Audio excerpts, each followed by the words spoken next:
On parle maintenant avec notre invité des patrimoines en danger. 3 sites africains ont été retirés de la liste du patrimoine mondial en péril de l'UNESCO.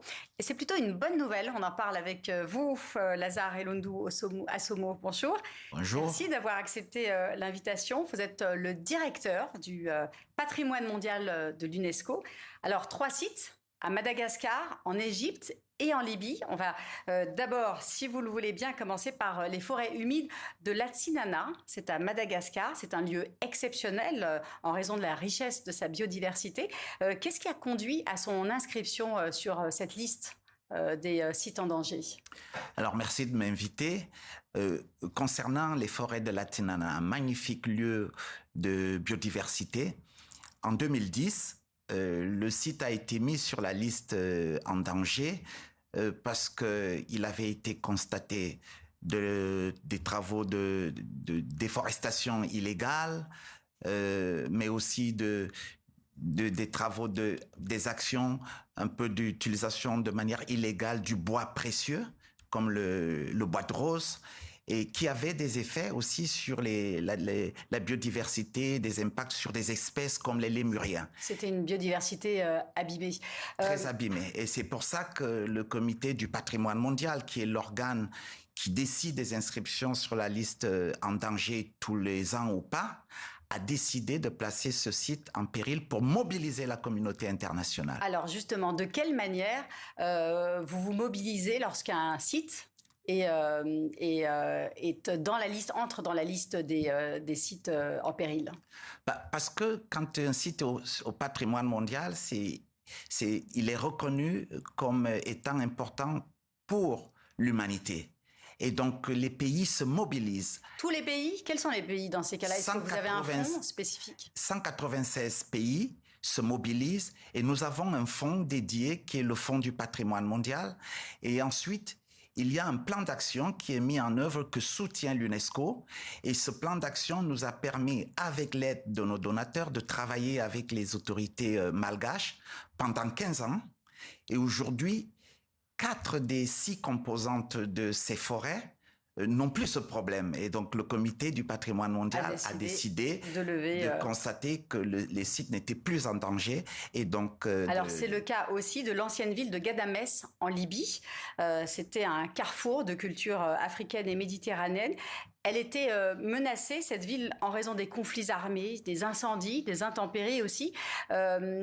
Est-ce que l'inscription sur la liste des sites en danger permet aussi de pacifier un contexte qui parfois est difficile comme celui-ci? Oui, absolument. Et dans ce cas précis de Ghadamès, en 2016, il y avait, en raison du conflit, une raison pour mobiliser la communauté internationale et ensuite après de travailler pour préserver ce haut lieu qui est un lieu un peu, on va presque dire, d'échange, un carrefour des cultures présahariennes aussi. Et donc, avec son architecture magnifique, nous avons travaillé ensemble parce qu'il y avait des problèmes, il y avait aussi des pluies torrentielles et plein d'autres soucis. Ce qui fait que, en restaurant ce lieu, en aidant à le sortir de ces dangers-là, nous avons favorisé un environnement de réconciliation avec toutes les communautés. Et donc, vous avez aussi un rôle de médiateur, c'est ça que vous voulez dire, de médiateur diplomatique? Vous avez pu rencontrer toutes les parties? Mais c'est aussi ça le rôle du patrimoine mondial, de créer aussi cet environnement de paix une fois qu'il y a à la fin d'un conflit pour que les communautés puissent revivre et aussi que le patrimoine soit le premier outil qui serve pour une paix durable. À ce jour, combien de sites sont inscrits sur votre liste? Combien de sites en péril? Alors déjà, nous avons 1248 sites sur la liste du patrimoine mondial depuis ce week-end et 53 d'entre eux sont des sites qui sont considérés comme en danger et pour lesquels il faut que la communauté internationale se mobilise. On parle maintenant du site en Égypte, Abou Mena, qui est inscrit, je crois, depuis 2001. Cette fois, c'est la montée des eaux qui a provoqué sa destruction partielle, qui menaçait également d'effondrement ces structures. Comment ça se passe? Qui décide de l'inscription d'un site sur ces patrimoines, enfin de ces patrimoines en danger? Est-ce que c'est le gouvernement en question ou est-ce que vous pouvez, vous, l'UNESCO, vous auto-saisir pour décider qu'un site doit être protégé? Alors, quand nous avons des sites qui sont en danger, et que le comité intergouvernemental qui est constitué de 21 pays prend la décision de le mettre sur cette liste-là, nous envoyons des missions techniques avec nos organisations consultatives, l'ICOMOS, l'IUCN en particulier, pour mener des actions, conseiller les pays, travailler avec, dans le cas d'Abomena, nous avons mis en place un plan d'action commun avec le soutien de l'UNESCO et nous avons travaillé ensemble pendant 24 ans. Vous avez des critères de sélection pour savoir si un site est éligible à entrer dans cette liste et donc éligible à la protection mondiale?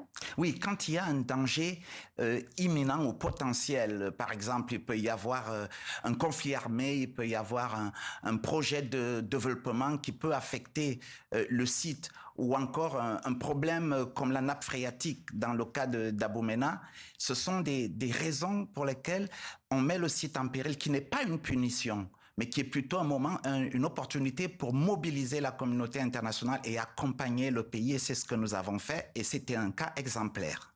Alors, les sites africains représentent moins de 9% du total des sites inscrits. Comment expliquez-vous ce retard? Est-ce que c'est comme ça d'ailleurs que vous le considérez? Est-ce que c'est un retard? Oui, on va dire qu'il y a un retard parce que l'Afrique est un continent riche. On dit que c'est le berceau de l'humanité, donc il y a encore beaucoup de choses à découvrir. Donc c'est pour ça qu'il faut pouvoir accélérer la présence de l'Afrique sur cette liste-là par la formation. Ce retard? Alors le retard, il est peut-être aussi parce que l'Afrique a commencé à s'engager dans les inscriptions un peu plus tard que les autres régions du monde, et donc du coup avait moins d'experts qualifiés pour préparer des bons dossiers de nomination solides pour pouvoir respecter les critères. Voilà, c'est des candidatures qui sont présentées et ensuite après il y a un comité, le comité du patrimoine mondial, qui décide que si ce site a la valeur universelle exceptionnelle ou pas pour entrer sur cette liste et lui donne ce statut-là. Et donc il faut continuer à travailler pour que nous puissions avoir encore plus de sites africains sur cette liste, parce qu'il y en a de nombreux qui mériteraient d'être sur cette liste. Et donc, justement, quelle zone géographique concentre le plus de sites? Alors aujourd'hui, l'Europe concentre le plus de sites avec près de 580 sites, mais aussi l'Asie et le Pacifique avec plus de 300 sites. Donc ces deux régions concentrent vraiment le plus de sites. Et vous disposez très rapidement, vous disposez de combien? Quel est le fonds décidé au patrimoine? Alors nous avons un fonds de près de 6 millions de dollars que nous utilisons pour accompagner les pays pour travailler. Mais nous avons aussi nos donateurs qui nous apportent des fonds supplémentaires. C'est ce qui nous permet de mener aussi des projets concrets de conservation, de restauration, de reconstruction dans tous les pays. Merci beaucoup Lazare Elundou Assomo d'avoir été notre invité. Je rappelle que vous êtes aussi le premier Africain à occuper le poste de directeur de patrimoine mondial à l'UNESCO. Merci À vous.